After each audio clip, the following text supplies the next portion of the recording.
When a Baker administration ordered investigation into the registry of motor vehicles wrapped up in October, we learned of long-term, large-scale failures with serious consequences. The final report found the agency failed to process thousands of alerts from other states about Massachusetts drivers whose licenses should have been suspended, including that of the man who killed 7 motorcyclists in New Hampshire.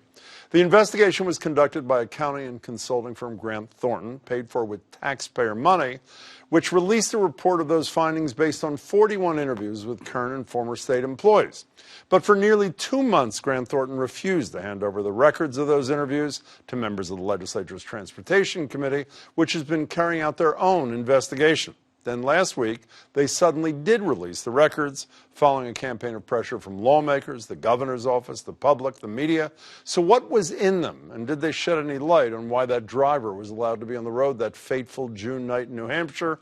I'm joined now by Representative Bill Straus, co-chair of the Transportation Committee, which is spearheading this continued investigation. Chairman Straus, it's good to see you. Nice to see you. Did you learn anything from those documents you got that you didn't know before that's significant?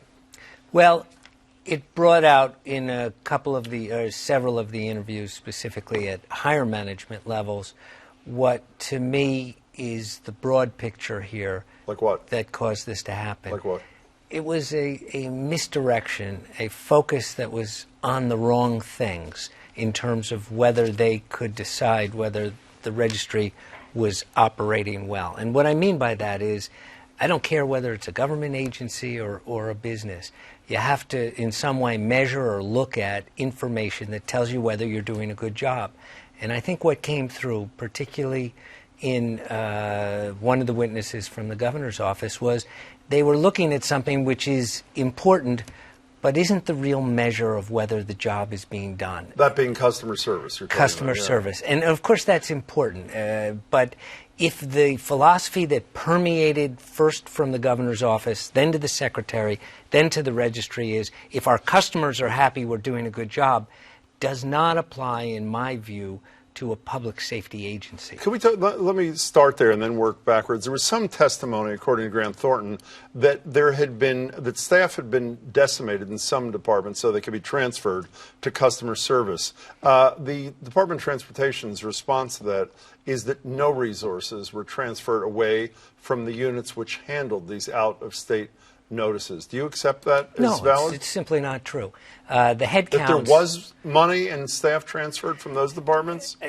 What was happening was head counts within a particular agency may look the same from an accountant standpoint, but what everyone knows, and what even the MassDOT auditor testified to in one of these transcripts, was, in his words, the branch offices were overstaffed, to the point, anecdotally, where he and his assistants say they couldn't even find chairs for themselves when they would come to audit meetings. But overstaffed with, in part, people who had been pulled away from the 2 units that had some involvement with these out-of-state notices? Positions were left unfilled in critical areas, and vacancies were only filled, from the information we've developed, in these branch offices because, again, the focus was only customer service.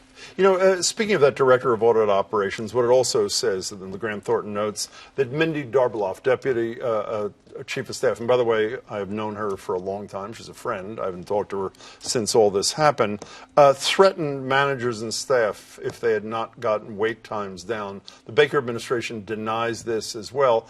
But that's, even if it's bad management, if it's true, it has no real relevance, does it, to the whole issue of what happened in New Hampshire, does it?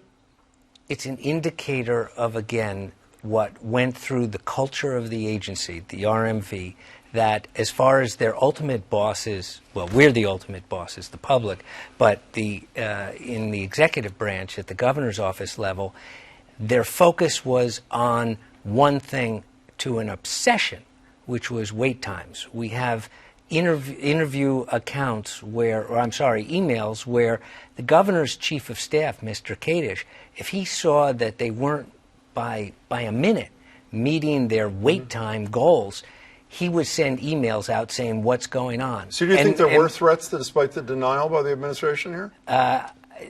Clearly everyone knew in the registry that this was the thing that mattered to the bosses, and they went along.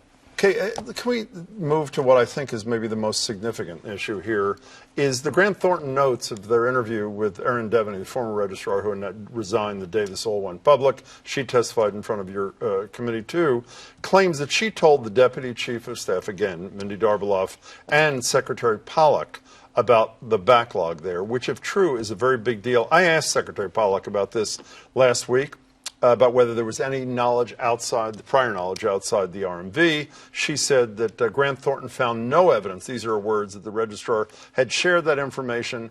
And I said to her as a follow-up, are you convinced that they are right? Here's Secretary Pollack. In the only 3 or 4 months since we learned about this, we have turned the registry inside out. We have changed all the processes. All the mail is being opened. We're exchanging information electronically with some states. We've gone back into the backlog that was put into archives long before we were in administration.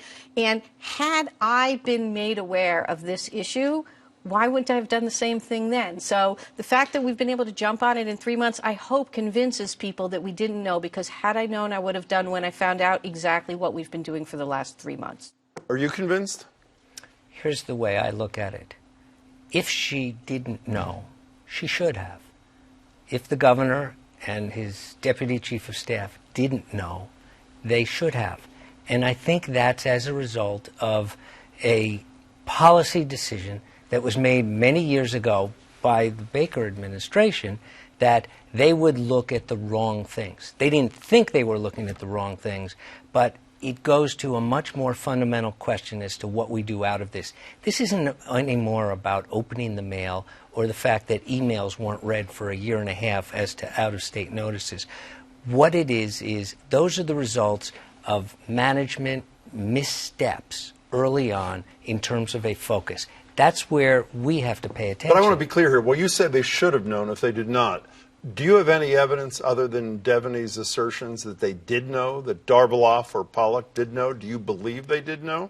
One of the first documents that we posted on the committee website on July 30th, when we had our first day of hearing, was a memo from Fast Technologies, the consultant to the registry. And it was what some might describe as a CYA memo. And it indicated that certain key decisions that had been made in the implementation of this computer system in March 2018 had been elevated to something called the Executive Steering Committee.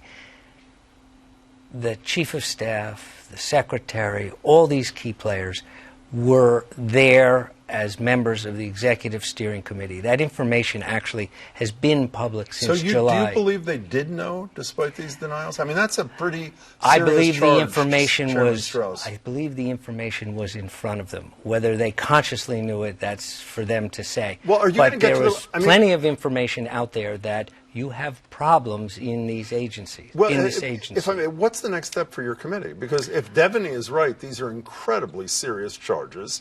If you are right, and I'm not suggesting it's nothing, should have known and actually knowing are two totally different kettles of fish. Do you plan to get to the bottom of this?